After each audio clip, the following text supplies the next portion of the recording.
Okay, everybody, let's start the Q&A. Thank you everyone for their great talks before, and I hope everyone's learned something, and I hope you have some good questions you've thought of. If you're a bit shy, don't want to raise your hand, don't want to project through the building, come up and whisper it in my ear. I'll write it down, okay? So I'm going to start off first of all with a question for all of us, and I'm just going to ask why we all went vegan.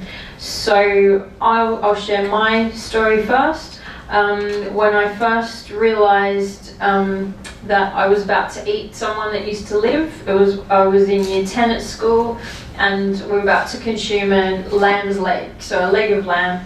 And I liked a favourite part of it. My sister and I liked it. My mum said it was the Achilles tendon. I've got the same thing. I've got an Achilles tendon. I made that connection, and I stopped eating red meat.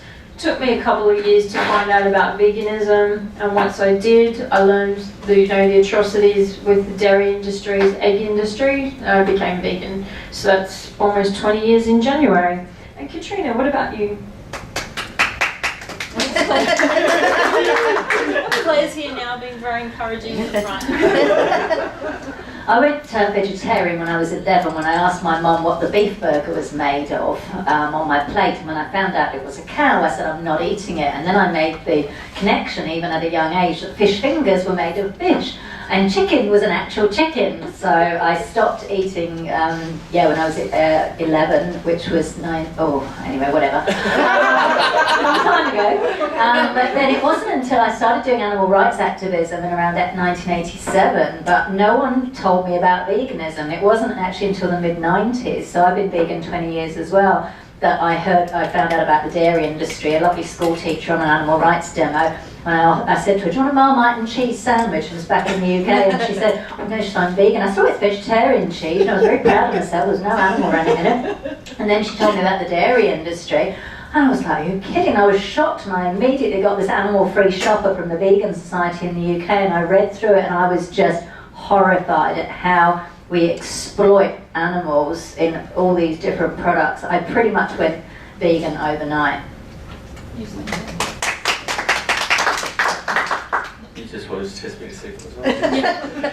I suppose similar story kind of thing. I went vegetarian, as I said, started in '94, and it was only when I moved down to Murray and I moved in with Tony and Ian, because they did all the cooking, that I went vegan, and it was really easy to do, and that was basically it.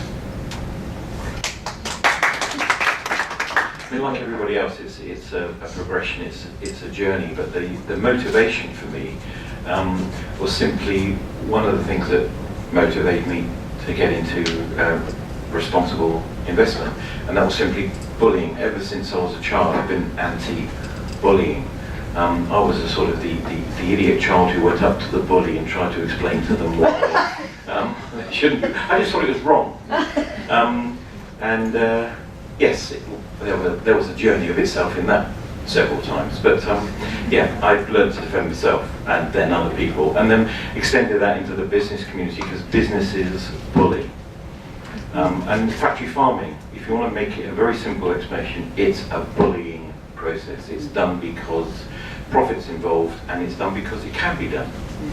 And I mean, if that isn't bullying, I don't know what is. A bully bullies because they can get away with it.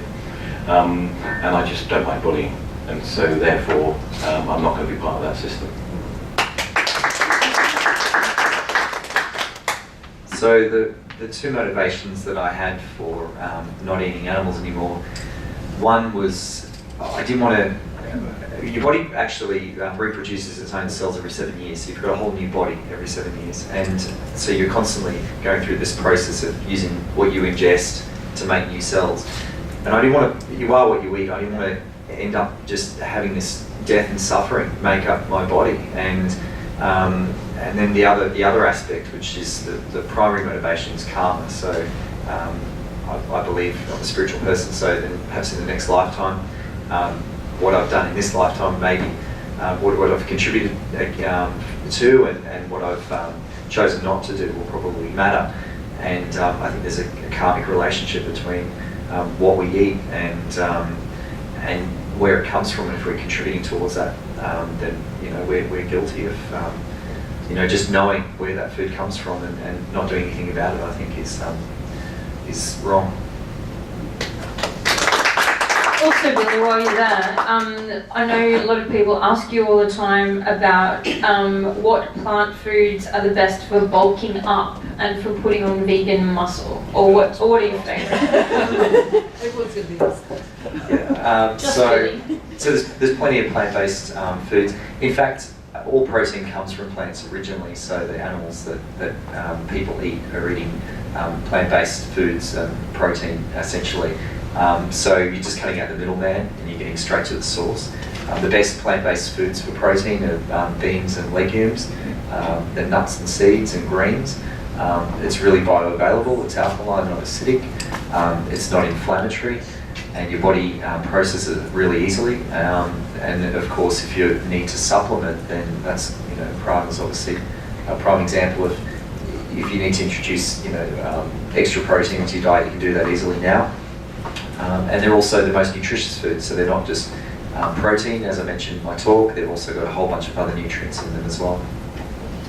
And Billy, you're giving a discount code for this tour. Could you tell us about that? And it's cruelty-free super, so you guys can, if you choose to try some of the Prana products, you can log on and at their checkout just put the code cruelty-free super, one word, and there's a discount there.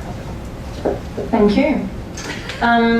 Leigh, I'd like to ask you a question. We've had quite a few questions via Kathy Devine from Facebook, and there's quite a few that you went over with in your talk, but one of them that I know people have asked at the other events is, are there any good ethical banks in Australia?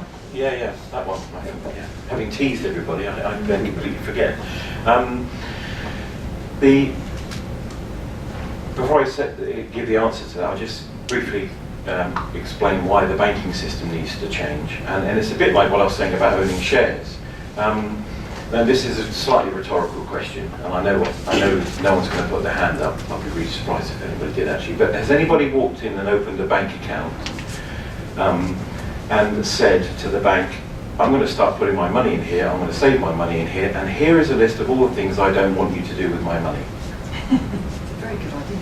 No. No. So therefore, when we criticise the bankers, and it's so easy to criticise the bankers, actually all they're doing is what you ask them to do, which is anything they like, because you've never set any parameters.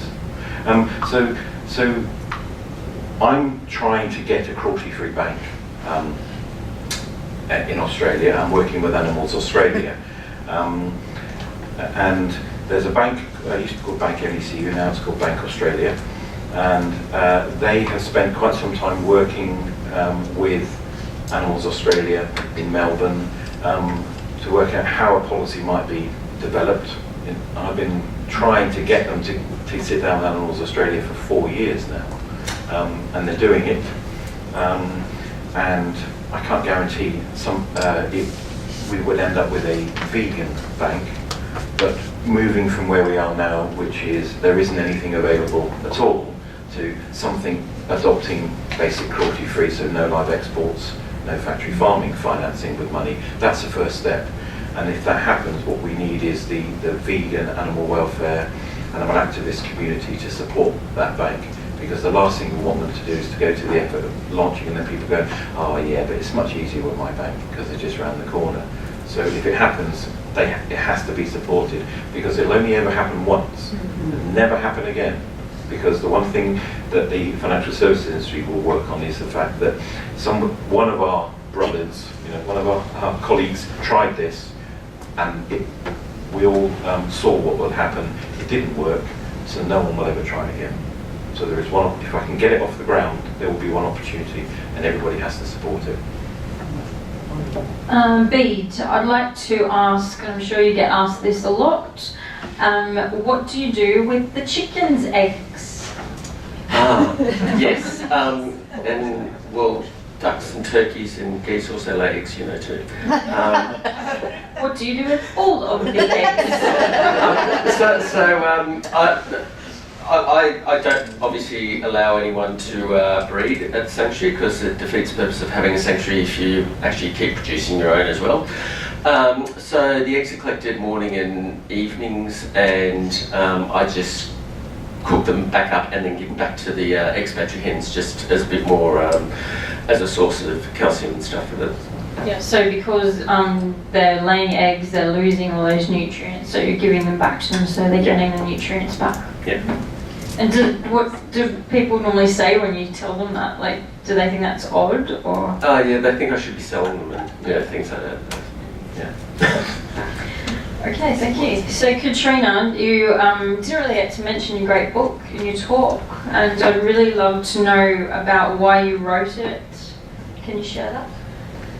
Certainly. So I wrote the book Vegan Ventures, Start and Grow an Ethical Business, which is a how-to guide on how to start and grow a business of any kind on ethical vegan principles.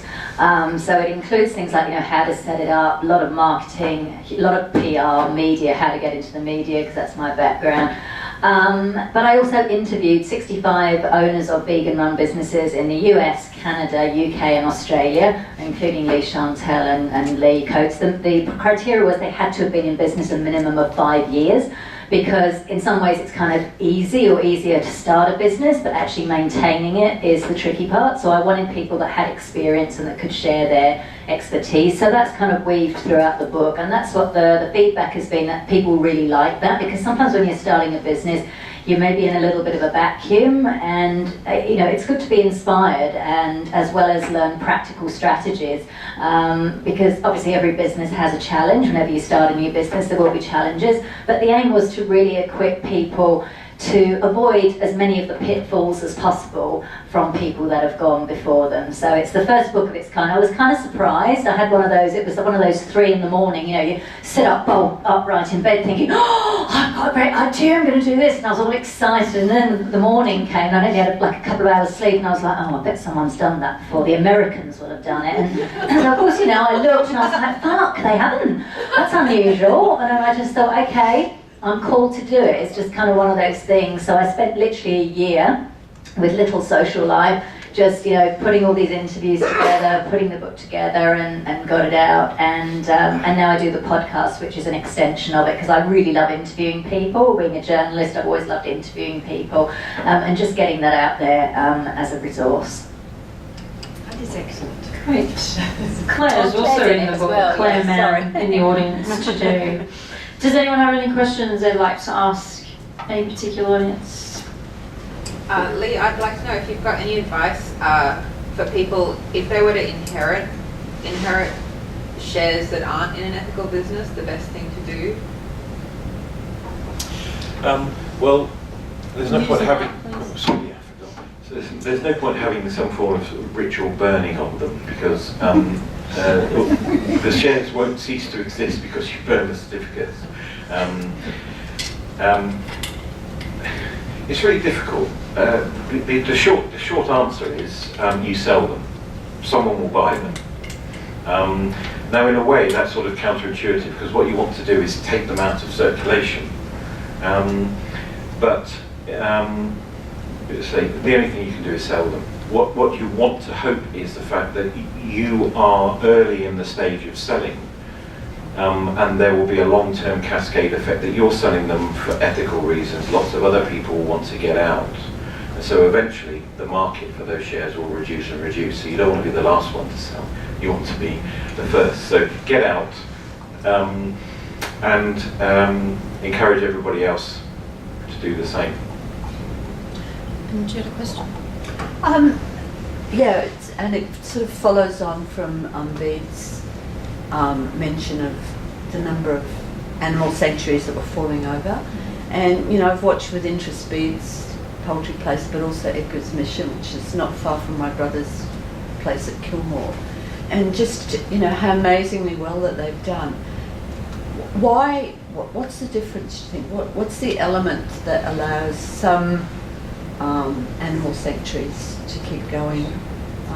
Edgar's Mission, it just seems to me there's, just the professionalism of their Facebook page and what they're doing, it strikes me there must be some serious money going into it. Edgar's is definitely the leading animal sanctuary in Yeah. Australia, and the way it's set up. I mean, they're now in their second property, Yeah. and originally the first property that Pam had, she actually owned it, and now what they've done with the new property is Edgar's Mission owns it, so it's not Pam's, it's actually owned by Edgar's Mission. So, but yeah, look, Pam's got paid staff. I think there's about 12 people who work there now, and they have the tours and it's open to the public and everything else. My place, I never envisaged it to be like that because it's my sanctuary as well. So, and it's also a much smaller scale. But I think with both our examples, what's happened is we've started small and grown. We've learned to say no to people. We've also only taken on what we feel confident in taking on. And you find what you want to focus on. We still constantly get people asking us to take cats and dogs, and there's still a lot of ignorance as well. People think you've got an animal sanctuary, and they think, well, you're obviously doing it for wildlife or whatever. When you explain to them, no, it's actually about food animals. It's kind of, why do they need a sanctuary? And then I think what happens with a lot of examples are people go into it without really thinking it through, which is why we started doing the workshops. You have people who think as soon as they put their hand up and say, I'm having an animal sanctuary, everyone's going to start giving them money. Doesn't happen. They think that as soon as they say they're going to have an animal sanctuary, they're going to be flooded with people who are going to volunteer to get their hands dirty. Doesn't happen. And oftentimes you'll find the people who are really keen to help you out, it's easier if you do most of the work yourself. And then you also have just the concept of having an animal sanctuary means you're going to have to live in a community which is probably going to be hostile to, because where do you find tracts of land in Sydney, for example, where you could set up an animal sanctuary, let alone have a rooster, because they're banned in Sydney council areas. So things like that. And I think a lot of people, and particularly I've seen it with a number of sanctuaries in recent years, they actually think that once they move into the community, they're going to change everyone, and they forget that they're living in rural communities. And then the other problem is if it's a couple situation or you're doing it in partnership with other people, the novelty wears off quite soon sometimes, and you might find it's one partner who's really keen and the other partner's not, and you have split ups and stuff like that, and that takes its toll too. So it's just basically people really looking at it from all aspects. And I mean, it's easy for me, I've been doing it myself for 16 years and then had 2 years before that, so it's easy for me to look back on it and say, oh yeah, it's not easy by any means. I mean, if Pam was here, she'd say the same thing. But it's surrounding yourself with a proper support network as well. Does anyone else have a question? I'll just add something to what Bede said. It's interesting what you said about that, because one of the people I interviewed for the book opened the first bed and breakfast in Australia, in rural Victoria, and one of the things they said, they literally moved in and then realised they were living right in the middle of dairy cattle industry. What they did was they made friends with their neighbours because they were so close by. They invited them over to dinner, because initially the neighbours were thinking, oh God, who are these mad bees? Are they here to break into our dairies and all this kind of thing? So they ended up becoming really good friends, and what she said was that one of the neighbours, started to tell all the others, oh yeah, they're actually nice people and the food's nice. This guy went on some international business trip and was promoting her B&B in Dubai at this business trip, saying, oh yes, I live next door to Australia's first vegan bed and breakfast, and it's absolutely lovely. So I think that's really important, when running an animal sanctuary, but also if you're running a vegan run business kind of in the middle of that, to befriend people as much as you can. I actually quote that story quite a bit to people because I loved her story. Yeah. Elizabeth? If the panel as a whole could maybe say something like what your ultimate end goal is, whether it's the big vision of everybody being vegan, or you've got some sort of achievable, long-term aim, like maybe, Billy, could you actually see health food stores not stocking whey protein powder at some stage in the future? Some don't already. So some have already gone that way, absolutely. Like they've already, I've watched that change over the last few years where it's just not selling. So they're trying to provide what the market wants, and the market's not going to those types of stores looking for it. So, so I already see that. But to answer your first question, the goal, which is I'm kind of living it, is just present a viable alternative. So everyone's going to have their strike point about why they want to consider going vegan. It could be health, it could be the ethical issues, it could be environmental, but just provide an alternative that to people's, they can see it and go, you know what, it's possible, and they're not going to lose out on fulfilling any of the things they want to do in their lives, or have not kind of have the same level of performance or quality of life or anything that they want. So that's my ultimate aim, and I don't think that the change is going to take a long time. It's pretty entrenched on both sides of the equation, but certainly the extreme version of people that consume animal products, they're not going to change overnight, and they're perpetuating that philosophy to their children. So it's going to be a slow, drawn-out process, but if we just present a good alternative, then if it touches someone out there, then they can see it's possible for them. I did actually start with an end game for cruelty-free super, and that was to make sure that the majority of people who would want to invest in a cruelty-free way probably actually don't invest in cruelty-free super. And what I mean by that is that I had this vision in my head of someone sitting down with a super application, and they have to tick an investment fund, and they're looking down an alphabetical list, and under C are the words cruelty-free. That's my end game. Is that it's not that all money is cruelty-free, because the only way you'll get that is if everybody leads a cruelty-free lifestyle. As soon as there are people that don't, then they will choose an investment option that's right for them. If that happens to be underperforming the cruelty-free option, then brilliant. But so the idea that, say, every single superannuation fund has a cruelty-free option, that's my end game, and I think that is achievable. But we're working on it. Thanks for the easy question. Yeah, look, ultimately it would be for everyone to start realising where their food comes from.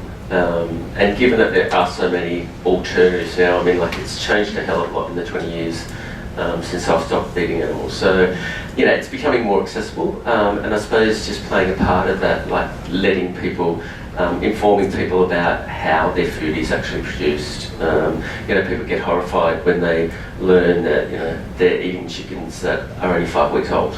Those simple facts like that. And I think the more people get exposed to stuff like that, the more it starts turning them off. I remember years ago, my older sister was over at my place with my nieces, and she was saying something about what's bad with dairy, and I just turned around to her and said, well, Donna, how often do you lactate? She realised she'd only lactated twice in her life when she had her 2 kids.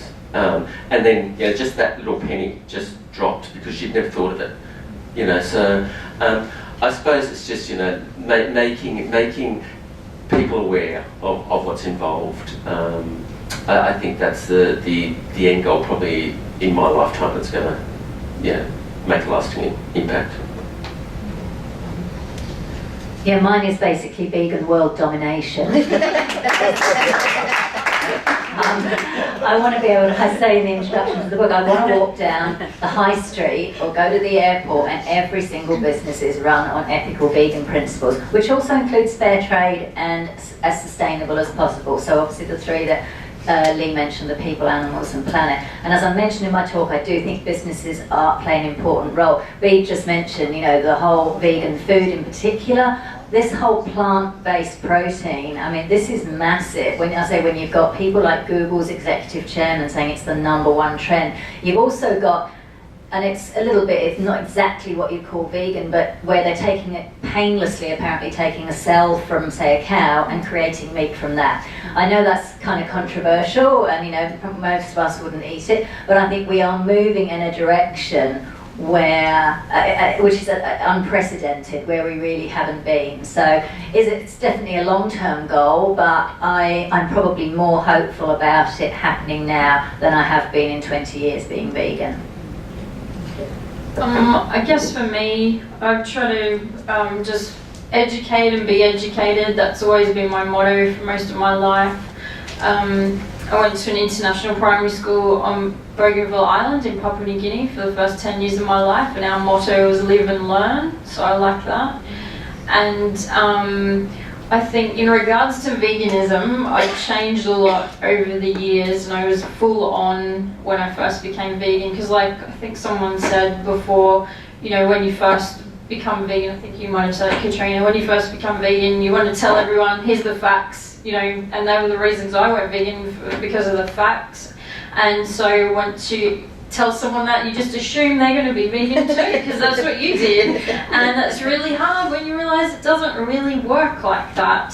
So I guess I'm more okay with non-attachment to those sort of things. So I've worked hard at not being attached to outcomes, and especially with people, because it's just so random, really.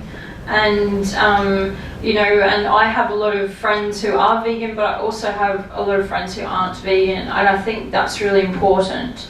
And I have a lot of people who I've been friends with 10, 20 years, and because of what I did 20 years, or what I said to them 20 years ago, they're eating more plant products, or they are vegetarian, might not be vegan, love vegan food, don't understand it, but they do these little things, and I guess it's all about respect. I respect their choice, they respect what I believe in, and we just have to agree to disagree on some things to remain friends. And I want to have certain people in my life, so sometimes you have to work at those disagreements, or agreeing to disagree, sometimes harder than others, but you know, I guess like sort of things. And one thing I struggle with the most is judgment. I'm trying really hard not to be judgmental to people that aren't at a place I assume they should be already, or I would hope that they should be there. Like, vegetarian, why aren't you vegan? Like, well, it took me 2 years before I was vegan.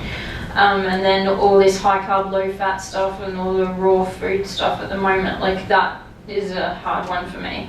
So, and just trying to get people to realise there's more than just food as well, you know? Can we talk about animals? Can we talk about feminism, social justice, that sort of stuff? That'd be cool. Yeah.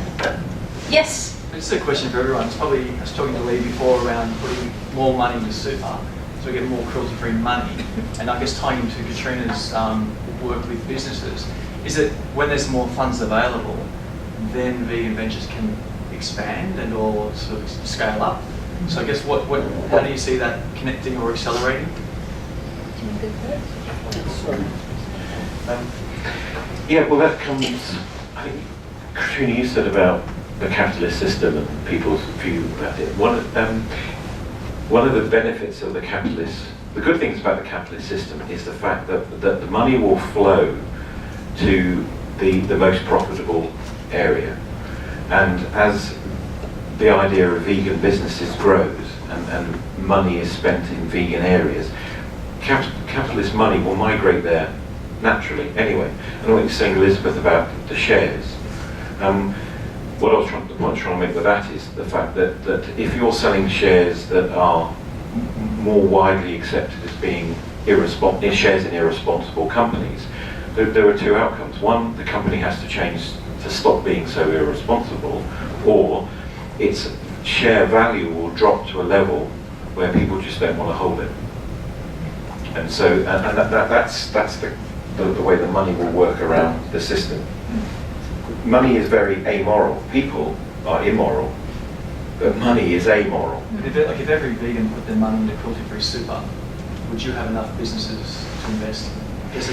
Yeah, okay. Well, actually, that's not the question you're asking. Yeah. The question I'm going to answer it tangentially, which is that we don't invest in vegan businesses. Right. We invest in businesses which have been through a vegan screen.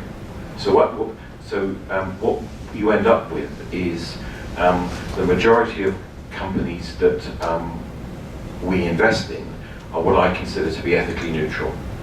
Okay, so they're not involved in exploiting people, planet and animals, but you wouldn't necessarily point at them and go, that's a fantastic ethical business. Now, to me, I think you should be, because what you're pointing at is a company that's making money, is successful, and is employing people without exploiting them. It's not using animals in its process of making money, and it's not raping and pillaging the environment on its route to making money. Now, if the best you can say is that's ethically neutral, then obviously step on from there would be ethically positive. And I would love to invest in vegan businesses, and there will be a time when we will do it. But at this stage, the majority of genuine vegan businesses that I would like to invest in are owned 100% by the people that set them up. Yeah. Katrina? Yeah, so I think, as I mentioned in my talk, we're now seeing a big shift in terms of big players and big money going into particularly plant-based food. That's kind of the key thing at the moment, but also we've seen in fashion as well. So you've got people like only up until 2012 that Sebastiano, who I mentioned in my talk, he's a billionaire. It was only 2000, and he actually, interestingly, he is vegan. He was vegetarian for a long time and he went vegan. But from the age of 15, he was given a leaflet about animal testing, and that kind of set him off. He actually broke the law, and he admitted this on my podcast. He ran his biodynamic organic winery at a time when you were supposed to use animal-based materials, and he refused. So I think, but it's still only from 2012, it's still very new. You've got things like New Crop Capital, which is the venture fund that's having money put into it to fund vegan-run or plant-based businesses. So I think the fact that these big players are starting to take veganism seriously, it's a bit like what Leigh said.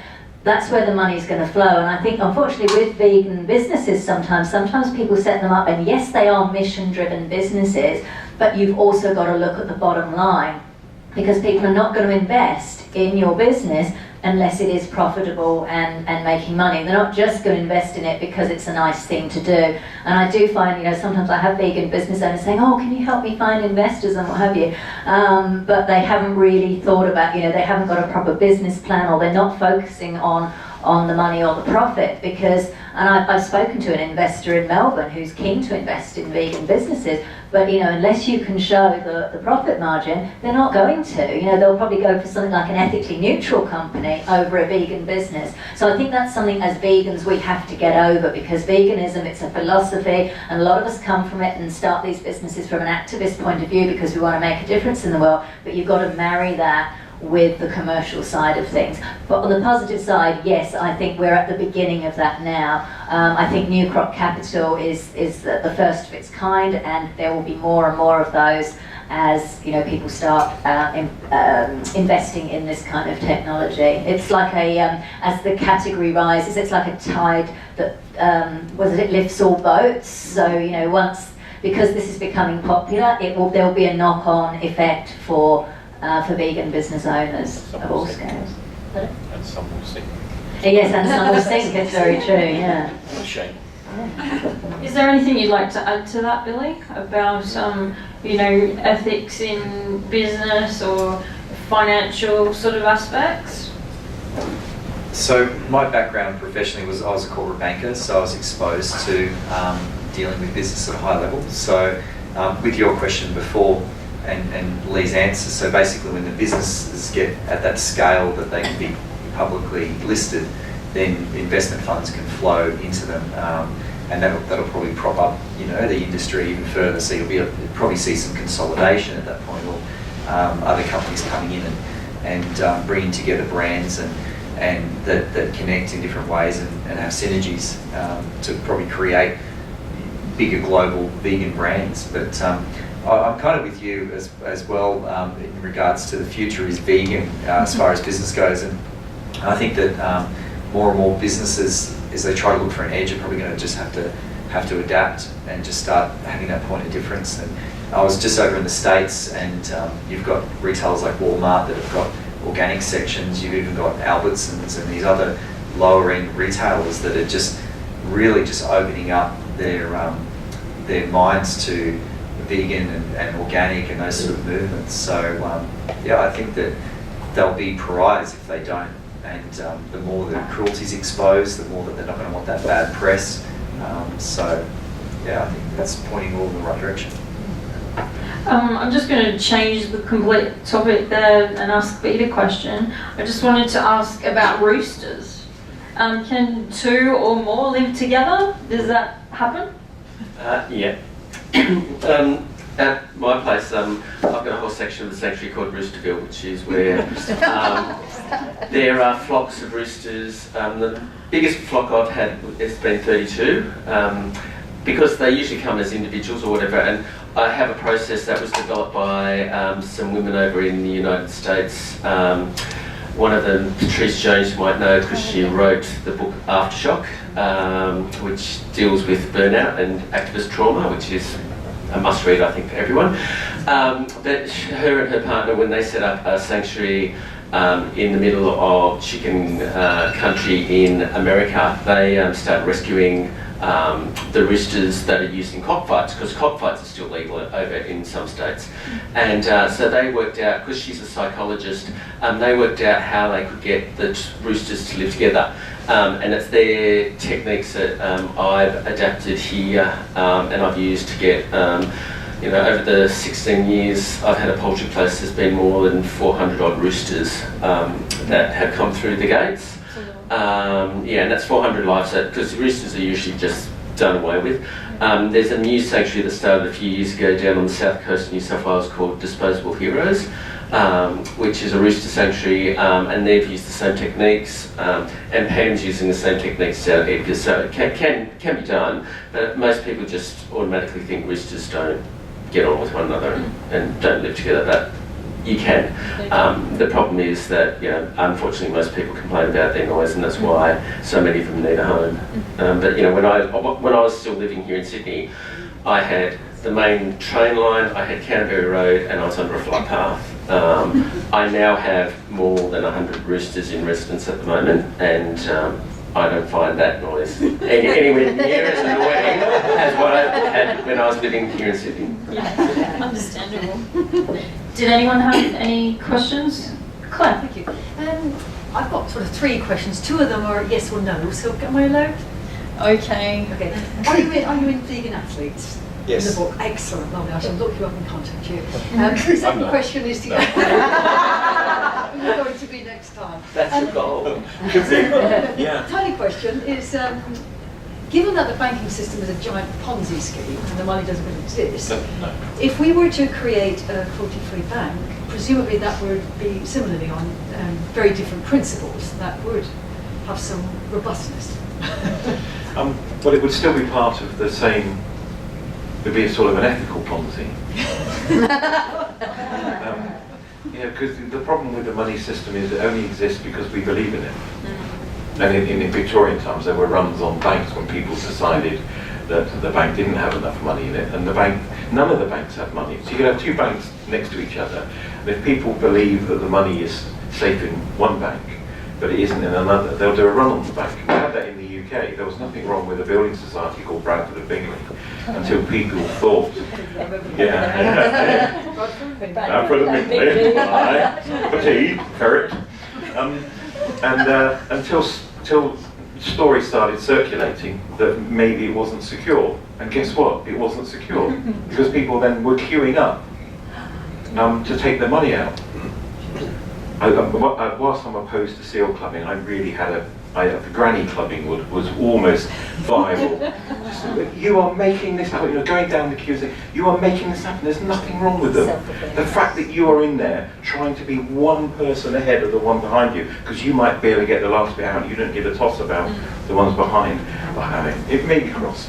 But ethically, it's about the lending process. And it's just about circulation of money. And a cruelty-free bank would have a set of parameters about the businesses that would not be funded. So the money would come in via deposits, but it would go out to lend. And most valuable lending is to businesses, and which would be tried trim. Lee, can I just add to that?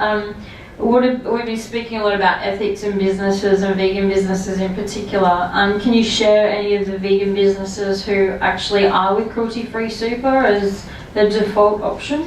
Animals Australia, I think Metal Black now, Vegan Perfection, Eggers Mission, staff there. Cruelty Free Shop, that was just about to go to Cruelty Free Shop. And I mean, a lot of it is a regulatory issue. A lot of businesses will have to have a non-ethical default that encourage staff to choose the ethical option. Still trying to get Lush to adopt that mentality, not working at the moment. And that's really frustrating because we manage the pension super arrangements for all the 4,000 staff Lush UK. Can't get Lush in Australia to do it. But we'll get there. And then my main question. Oh, right. it was actually to B. I've come across a lot of people recently that are running sanctuaries at home. One of them had 20 animals, become a bit of an expert on monies and all sorts of things, doing it very well, costing them a bomb. Is there room, do you think, for people that are experienced in the area to come alongside and develop a training to almost an off-the-shelf assistance so people don't have to start from scratch? Yeah, that's. I know you. Excuse me. I know you arrived late, but I was talking about a workshop that Pam and I have been running for 2 years called Kind Critical Care, and we just did this year's version, the Anzac Long Weekend.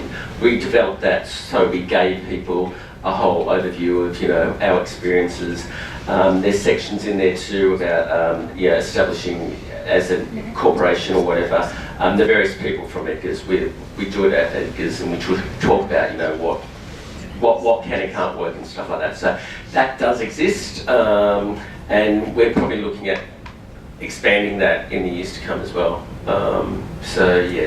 Because when both Pam and I started, I mean, I had the experience of living at Tony and Ian's place, but and Pam had the experience of what I had done, and she knew Tony and Ian as well. But that was the kind of learning processes that we went through. So yeah, we're trying to do that. So to again prevent the problems of people going half thinking and then having these places fall over, and then we have to pick up the pieces. So there's a question down the back. Hi, this is from a while back when we were talking about investment into vegan businesses by banks and super funds. My question is about not creating new cruelty-free institutions, but retrofitting. And I suppose it comes back to that rhetorical question that you asked earlier. If you had gone in with a list, this is what you can't do with my money, how difficult would it be to retrofit either super or banks with a form to say, this is what you can't do with my money? And the second part, I suppose, has to be to that question, would there be a backlash, or how easy would that be to actually institute in these existing funds, in these existing places? Yeah. A short response. Yeah. Okay. Good question. I don't understand what that means. I can't do short. I can do wide, can't do short. See, even that I'm taking time to answer the question. Right.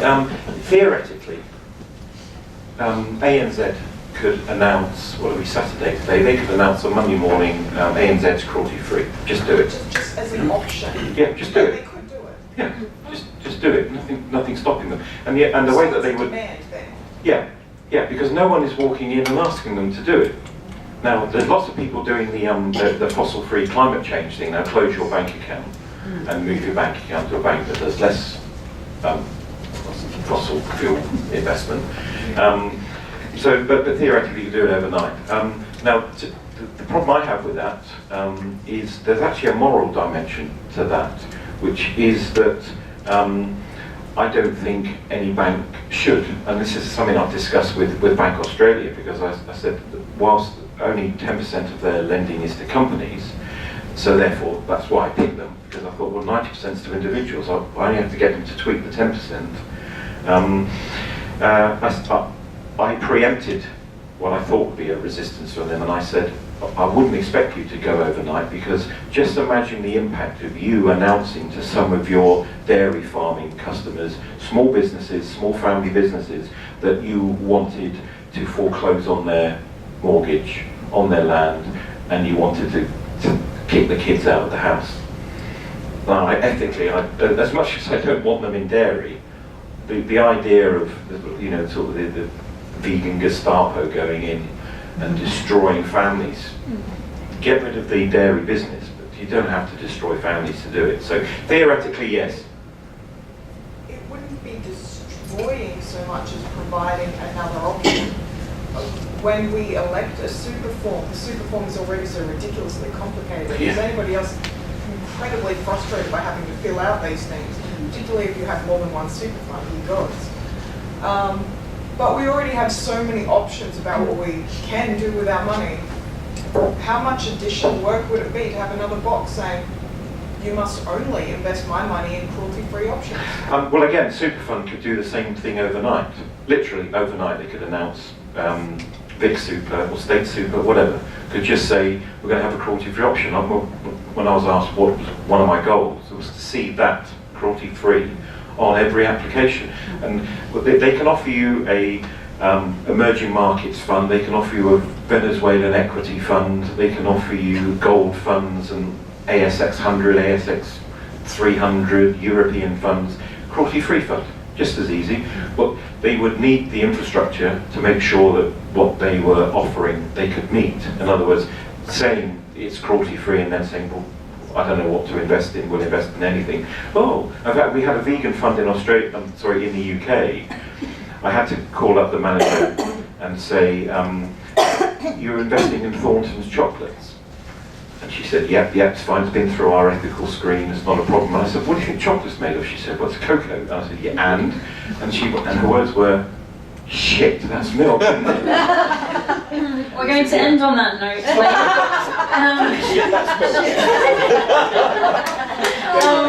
I'd like to thank everyone for coming today, and there's a couple of other people I'd like to thank. Sue down the back. Sue is Leigh's partner, and Sue, Leigh, Billy and I have been doing this tour for the past 3 days. I'd like to thank Billy for being involved. I'd like to thank Leigh and Cruelty Free Super for putting on all these events.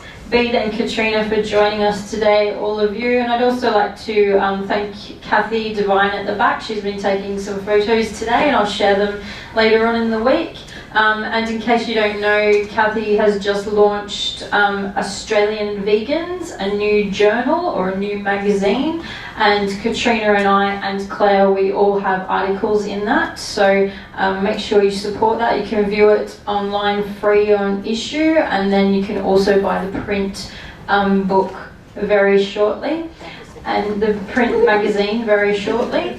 And make sure if you took photos today, that you share them with us on Cruelty Free, and have a look at crueltyfreesuper.com.au. Check out crueltyfree.com.au and join all our social media. And as I said before, none of us on this panel are getting paid for this. We've all given up our time and given our experience to this. If you appreciated today, if you appreciated the great goodies from Addiction Food and from Punted Chocolate, could you please show that appreciation in a monetary way, and that will go to A Poultry Place. Thank you. Can I just say one thing?